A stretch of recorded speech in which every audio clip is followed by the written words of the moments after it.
The methodology is pretty similar in doing a doctor's office or a techno club. And for us also, it's creating an atmosphere. It's a very physical thing, so it's not like doing graphics. It's more like touching things, stone, wood, metal, etc. So we try to build up a material world.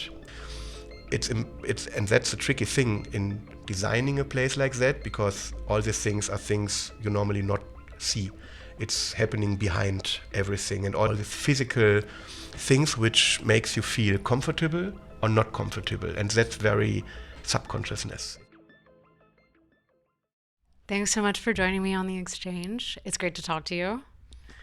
Thank you for having me. Hi, Chloe. Hi.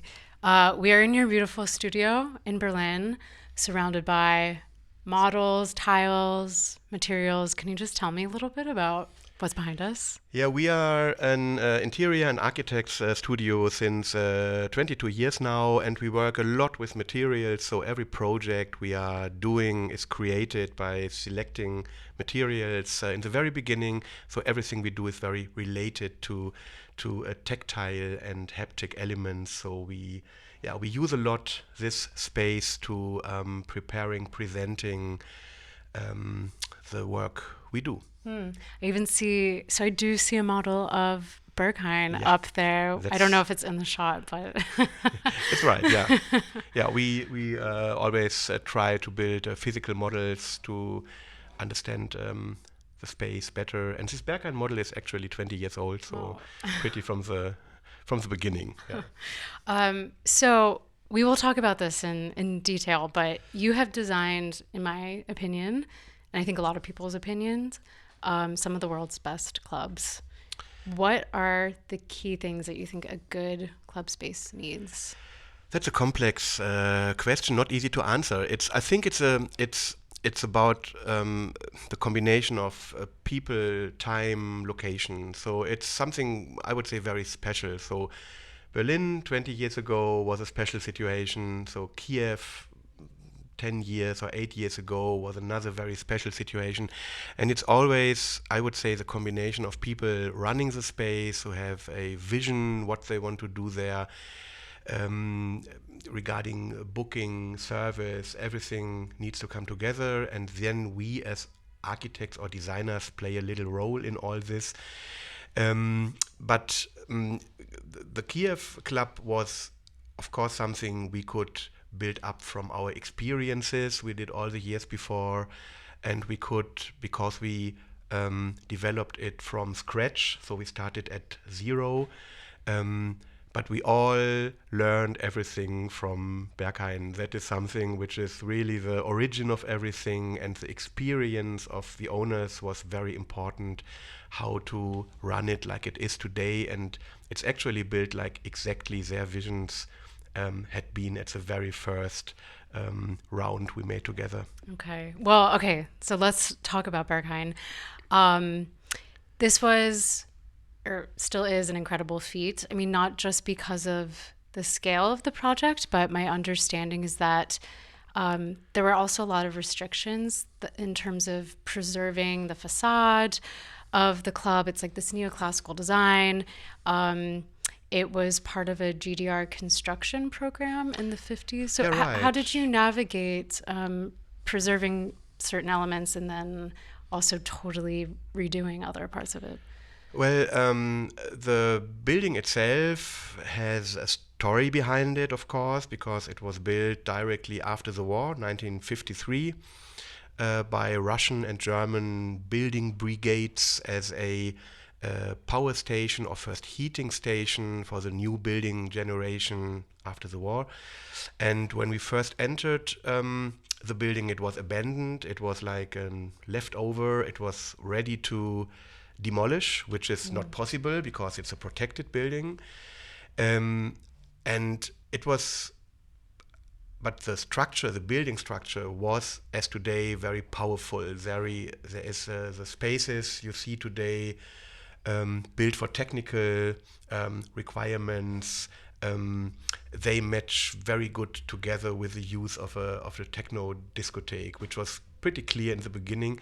So our main task was to preserve as much as possible and to design as less as possible. So we try to really keep things like it is, build in like technical um, installations, ventilation, etc., all this stuff. But we didn't want to design too much because the design already exists, and we just built it and protected it and repaired a lot. So I was looking at some interviews that you did about the space in the past, and you noted that one challenge in designing a space like Berghain is knowing how to design for people in multiple states of being, and trying to anticipate how people are going to want to use the space. Um, can you talk a little bit more about that? For us as I can, sure, but for us as architects and room planners, designers, this is always, we need to understand what people are have in their mind, what their visions are. So for us, it does not make a big difference if we design or build a techno club or a doctor's office or even a private home, because we need to really deep dive into the people's, let's say, ideas and emotions and understand what their expectations are. So, and then we come up in, when we understand, we come up with, let's say, design ideas regarding to the people interests. And there is not a big difference in what we do. The methodology methodology is pretty similar in doing a doctor's office or a techno club. So, what does that look like? Are you interviewing the person who's starting the project and having them walk you through how they see people using the space? It's a lot of talking in the beginning. You're right. There's a lot of understanding people and understand what they expect, what they want to have. Ideally, it's a lot of talking. It's a lot of, let's say, psychological workshops we do in understanding. Even with our material bank here, it helps to understand what people like, what they like to touch, what they like to feel. And for us also, it's creating an atmosphere. It's a very physical thing, so it's not like doing graphics. It's more like touching things, stone, wood, metal, etc. So we try to build up a material world here on the table, and then it goes into realization, and then we try to develop these material ideas into physical spaces. But everything is also very much related to materials and room to create a room atmosphere. You know, I have spent some time in Berghain, and another club that you designed that we'll talk about. And some of my most memorable experiences in nightlife, like some of the moments that have been the most impactful for me, have happened in that space. And only a fraction of that has been because of the music. I would say a lot of it has actually been because of the space itself. Obviously, there are a ton of contributing factors, but I was reflecting on that and preparing for this interview because you have managed to create like a emotional atmosphere, like a certain way for people to connect with each other. I mean, how do you do that? It was not done by us, so we are only, like I said before, a part of a big group of people. So of course the owners, they had a very let's say not fixed, but a very strong vision of this place should happen, and all the people working there play a very important role in that, from service people to security to everything. Everybody else is working there. And to create that, actually, I would say Berghain is an ideal case because of the building matches to the visions.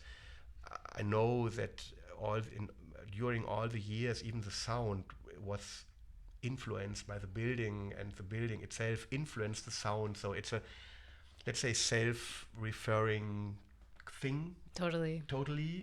Even, I would say, fashion has an influence in that. So this Berghain style, I think it's a thing which only could happen there.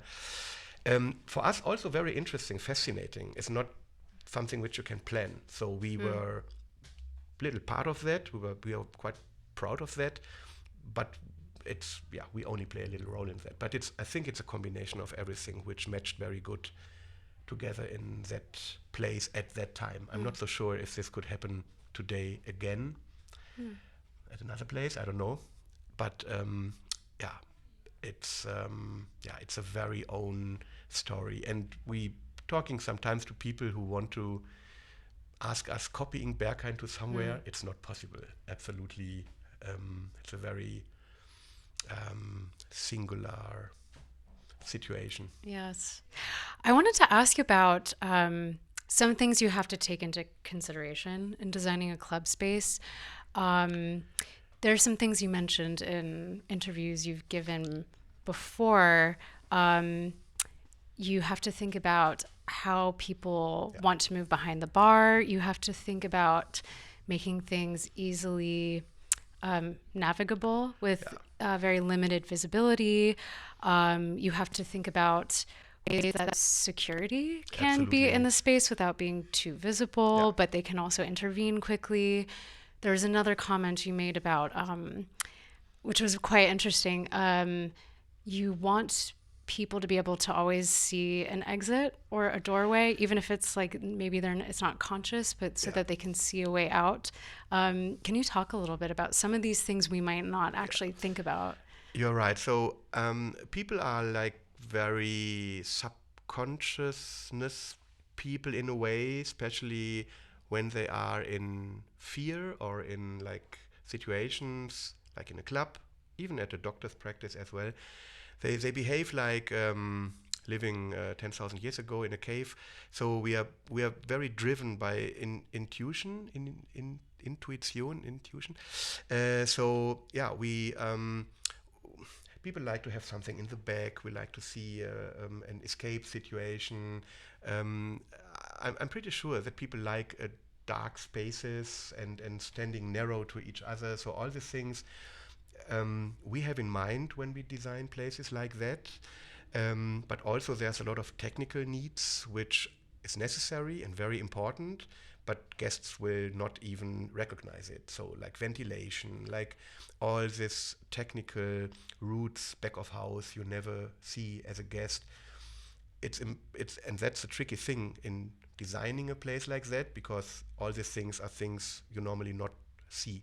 It's happening behind everything, and also it's light, sound, ventilation, so all these physical things which makes you feel comfortable or not comfortable, and that's very subconsciousness. It has nothing to do with designing a furniture piece. It's more like orientation, things I need to touch at, or even the Berghain, the strength and the feasibility of these concrete columns at Säule. It's very heavy. It really gives you like a grounded feeling. So stuff like that is very important for this kind of spaces, because they work so physically. Yeah, so interesting. I wanted to actually ask about designing for disability. I was recently on Instagram and I saw somebody in a wheelchair describing how Berghain is their favorite club to attend because it really accommodates wheelchair users. Was that part of the original design? It was, because the owners already had known that they have disabled persons in wheelchairs. So wheelchair accessibility was from the beginning a part of design. I mean, nowadays it should be like standard. I agree. Maybe it's not, but it's super important. But I think that's what we did there is not top of the line. That could be done even better.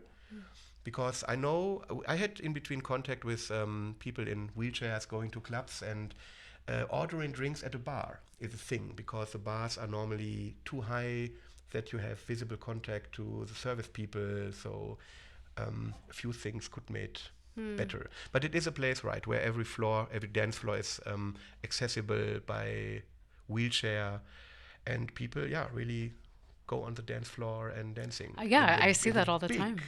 Wheelchairs. Yeah, no, that's so great. There is an entire page on your website that is dedicated just to the Berghain bathrooms. And I wanted to ask about designing these and the features you had to think about.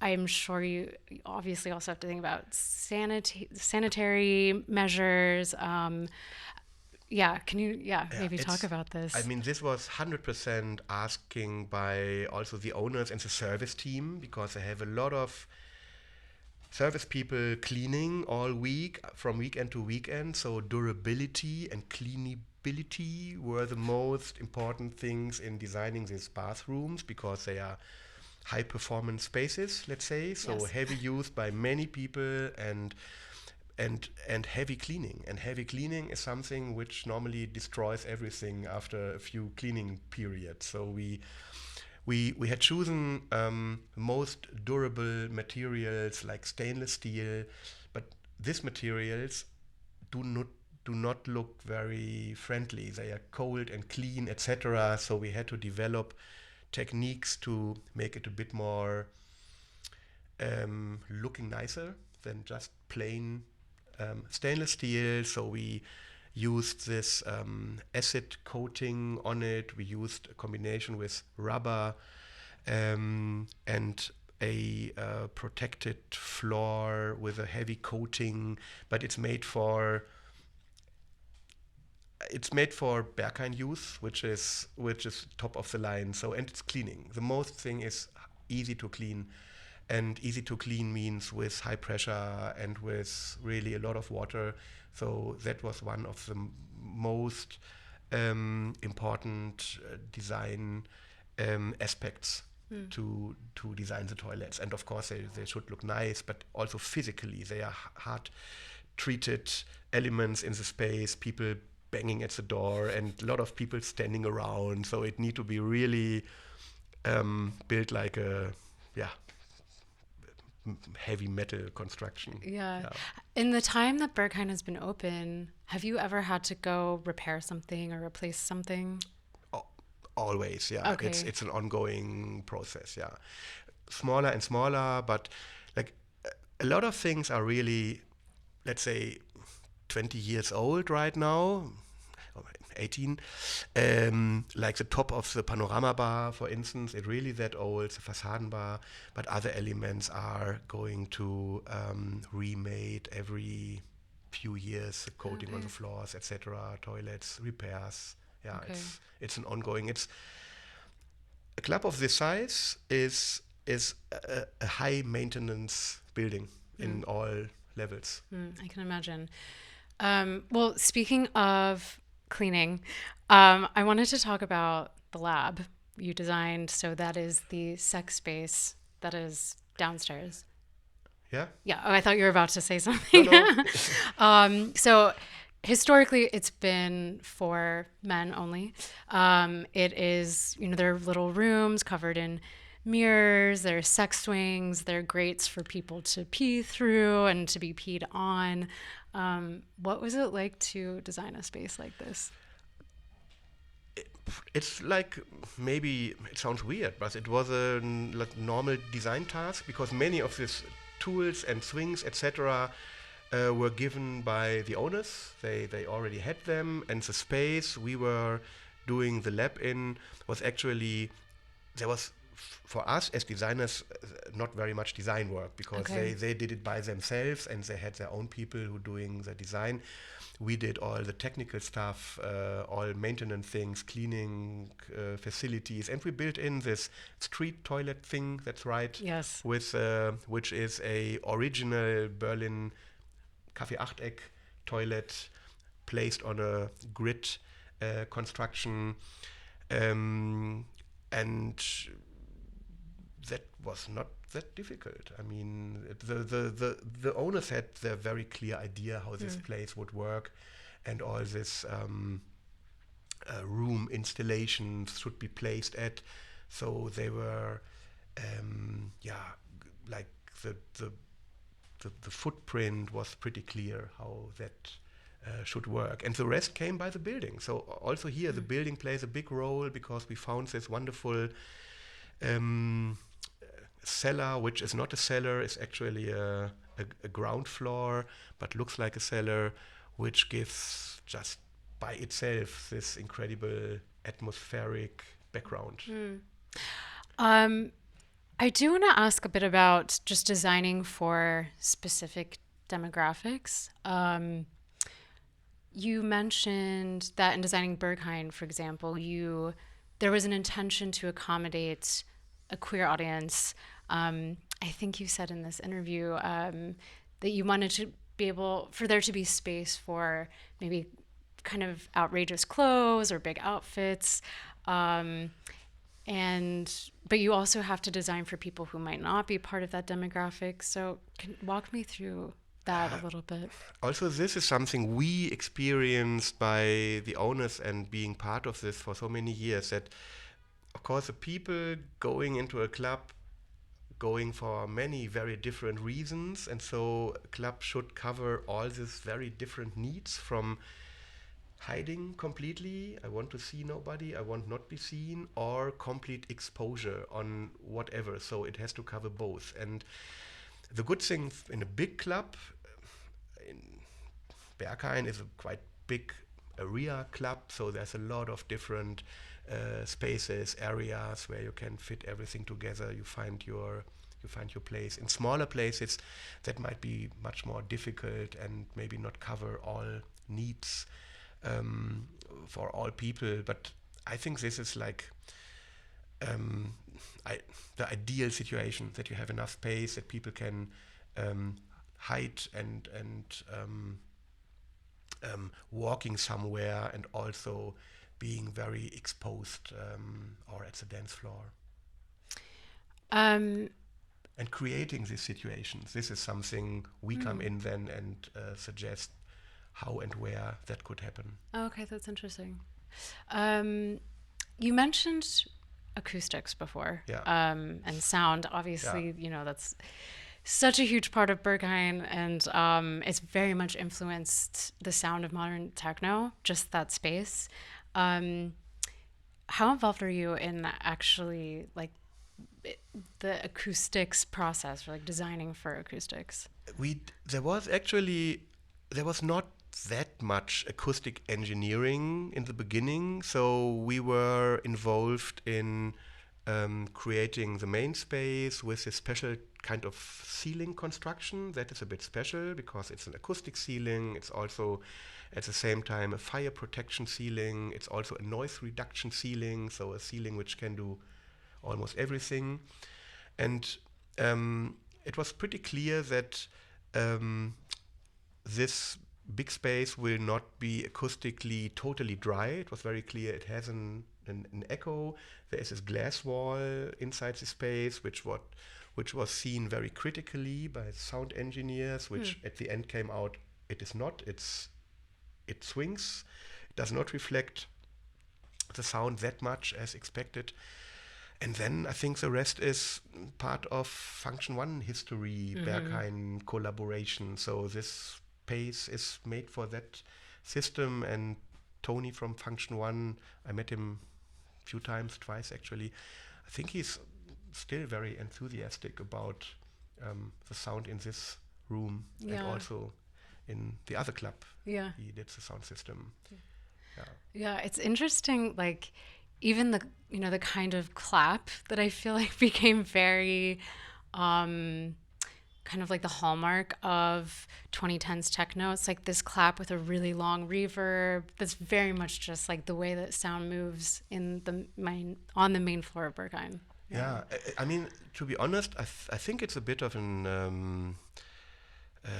incidence, I would Yes. say. It's Yeah, not yeah, yeah. completely simulated. I think nowadays you would normally do more simulation and you can do technically, but even that is not the whole truth because all the deep wave frequencies can be not simulated. So you can simulate a lot, but not everything. So the rest is just finding out and moving the bass around, which happened in Berghain as well, Panorama Bar as well. But it's pretty normal that you move the infra bass to different positions, and it really makes things nobody knows before because it's long waves. They are reflected by walls and delete sometimes at some secret spots or they double up at other spots. So it's a bit of trying out physically.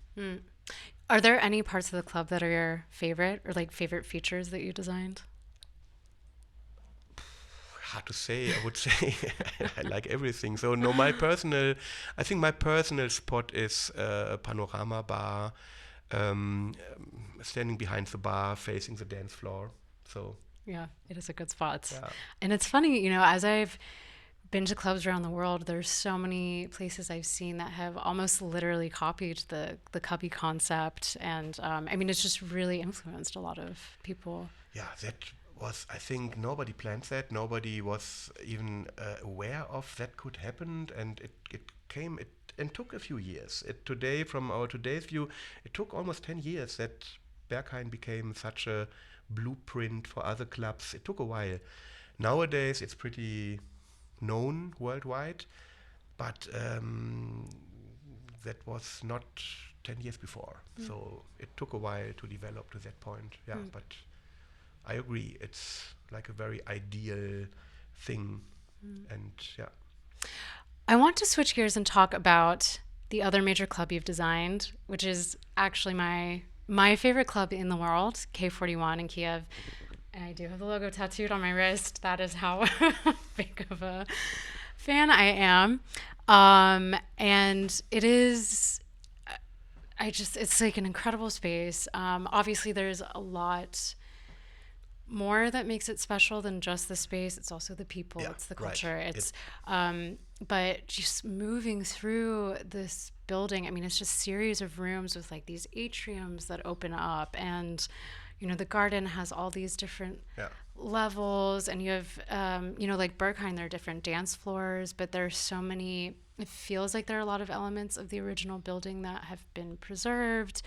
Um, so can you talk about how that project came about because it's so special? yeah. For us, it was super special as well. I mean, we got this invitation to travel to Kiev and doing an expertise viewing an old brewery building, if that could be used as a techno club. We did that, and I traveled there with a friend.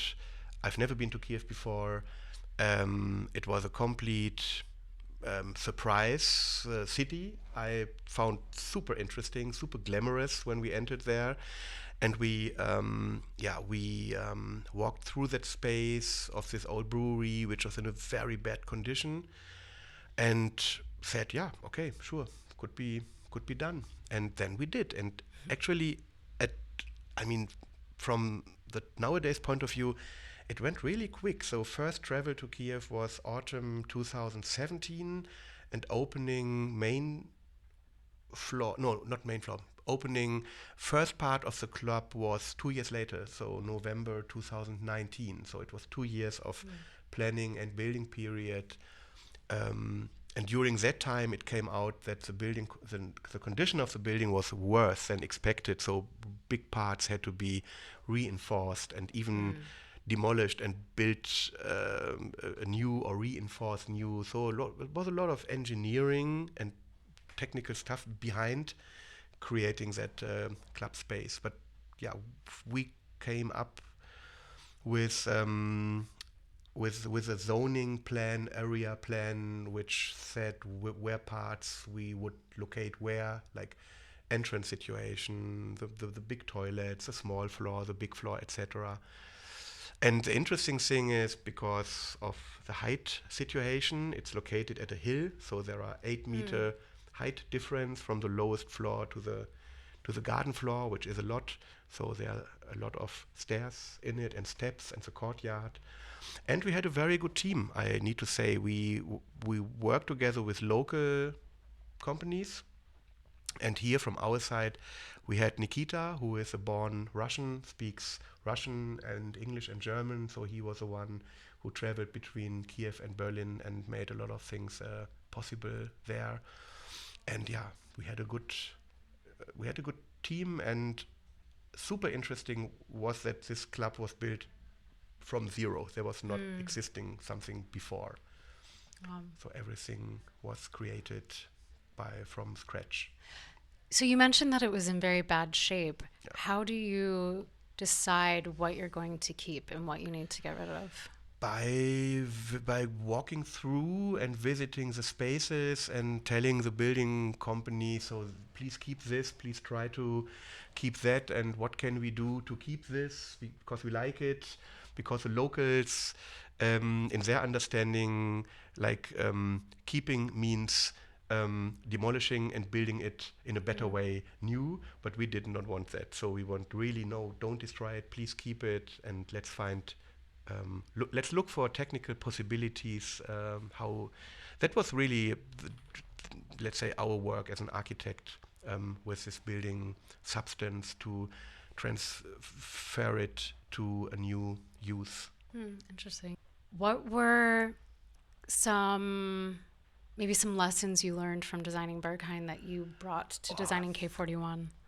Oh, a lot, a lot. There's a lot of Berghain experience transferred to that club, like a lot of details, but also this how we think people would go through this to keep the flow going, this zoning area, the size of the toilets, the size of the code check. All this is very much influenced from our experiences here, and also like how how I would like stand at the bar, what I want to see, the relation between dance floor and bar, and how people even could move around, even through a dance floor, or is there a way around the dance floor, and are they toilets close to the main floor, etc. And it's a lot of logistics and experiences we brought in. Yeah, the K41 bar is really nice because it's like a square. Like you can be around every single Yeah. side of it. Yeah, Yeah. yeah. And you have you can find your position because there are a side which is orientated more to the dance floor, one is more to the back. So yeah, that was something which we could design. We had the chance to design it from really from scratch, from beginning, and I know that the main club space today is also a bunker, or at least that's what I was told when I was there. Was it fortified to meet the needs of being in wartime, or is it just it happens to be that that's safe? yeah. It's hard to it's hard to explain. I mean, when we first came to Kiev, or maybe let's say second time or third time, 2018, I was not expecting that from their perspective, they are in a war since 2014. It's not the German perspective. We have seen it from 2018. But no, it was not a thing when we built up the club. But of course, when the war started in 2022, 3 years ago, it was like a horror because it was not expected. Nobody expected that. It was a super surprise. Um, and we were all afraid that this club would not survive, but it's still there Yeah. until today. Yeah, it is. Um, I was looking at your Instagram because you documented your trips there and a few different posts. And there was one post you said that you had many discussions about approach and attitude when you were designing the club. You said you talked a lot about club culture in Kiev, the relationship between the gay community and the party community, the drug and party policy in Kiev, and larger challenges with acceptance and public perception. Can you tell me about those conversations and how they shape how you design That was a pretty space? weird, actually, because the very first trip, together with Gideon, we asked the local people about all these questions. How is it? How is it related? And then it became very clear that Kiev is it's a big city, but it's it's so different than Berlin. There's no like open LGBT scene than here. It's existing, but it's smaller, it's more undercover. It's like it's a East European main capital with a very, let's say, traditional role perception and all these things. And so we wanted to know how it would work, but we did not get any prompt answer. The interesting thing is, it, in my understanding, it it all turned when the club opened. So the people there I met were very open, very, let's say, free-minded, very much into party, and not what I expected before. And I heard that it's becoming pretty important for the local scene, and even for, let's say, Ukrainians could go there at that club celebrating themselves. But yeah, I felt just this special energy of the people, which were like going hard. Yes, that's also what I felt. Yeah. um, I think both K41 and Berghain they're very interesting examples of how buildings' purpose can change over time. And I guess I hadn't thought about it too deeply until I was preparing for this. And I don't know, just the idea of like impermanence and designing these spaces that really serve a purpose for like very temporarily, and then it might be something else in a few years. Could be, but the technical, it's so much. It's really complicated. It's really expensive to do this transversion. I mean, we protected this building from being destroyed, but it's a lot of money. It's a lot of technical knowledge which goes into that, like ventilation systems, electric power system, even water, sewage, etc. There's so many technical things around it which you need to put into our consideration when we designing a place like that. And also it's a lot of money going there. And of course, now it's a functional building. You could use it as a, I don't know, workspace in a few years, like many clubs do. I mean, clubs are dying. I don't know, Sound of Music in London is transferred their club space to a work space nowadays, because you can earn more money with that. And it's but it doesn't matter if Berlin or Kiev. It's very hard to establish a new club in the middle of a city, because you have so much difficulties, noise, people come and go, delivery, load in, load out at night, etc. All the things which makes it more and more complicated. Well, I mean, since you have designed so many nightlife spaces, I'm assuming, were you already a fan of techno, or are you a fan of techno? I'm listening to all kinds of music, and I'm listening a lot of electronic music. Maybe not only techno, maybe I'm more the house guy, but Okay. I'm listening to a lot of electronic music, and by friends who doing music. And it's, yeah, but I'm not listening only to techno music. Okay. I have a big variety Okay. of music. I guess I was wondering if you ended up designing these spaces kind of by chance, or if people were like, oh, well, let's ask Thomas, he's a techno. I like listening to music a lot, Yes. and I like to listen to physical music. So I like to go to Berghain and listen to really loud music, and not talking to any person, just to feel the music. So it's a very physical experience. I like that very much. And but I'm not an expert in it's. I have a bit of experiences, what I like to hear, how it sounds, etc. But I listen music since I'm 14, and buying all kinds and listening music all day. Where do you find inspiration for design and architecture, especially? I mean, I saw on your Instagram some photos from Tbilisi, from the countryside in Georgia, like Yeah. very kind of run down places. Yeah, it's everywhere. I mean, it's if you are working creatively, you find inspirations like everywhere. I think it's a lot of people's behavior, but inspiration comes from everything. Some travels. I mean, we do not travel that much. We only working, but if we go, we want to see other places and get inspired by whatever we see. Tbilisi was a big influence also. It's a very interesting city. Do you have one like dream project you would love to do?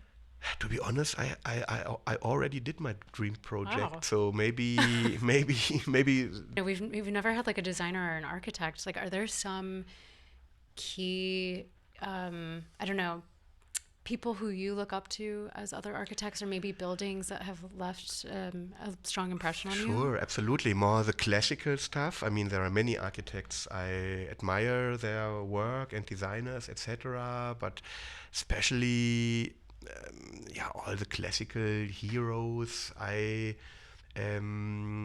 Starting from Charles Eames or Le Corbusier, which are the really big names everybody knows. And it's not, I mean, architects have good days and bad days, so it's not only that I like the work of one architect, also they did like good things and bad things. And also I think a lot of smaller projects and colleagues we've met in Berlin and internationally do very good work and go very deep into their design works.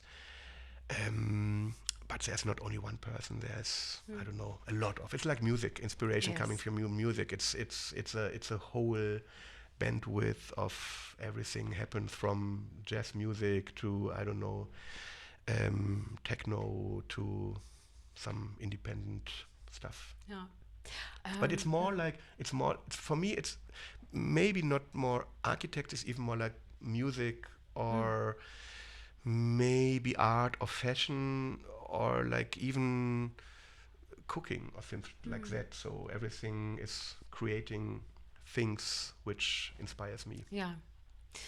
Um, cool. I don't know. Was there something you wanted to talk about that I didn't ask about those No, spaces, or no, no? I think no, Okay. I think all good. Okay. Um, I don't know. What are you work? Or do you need to get that? No, Okay.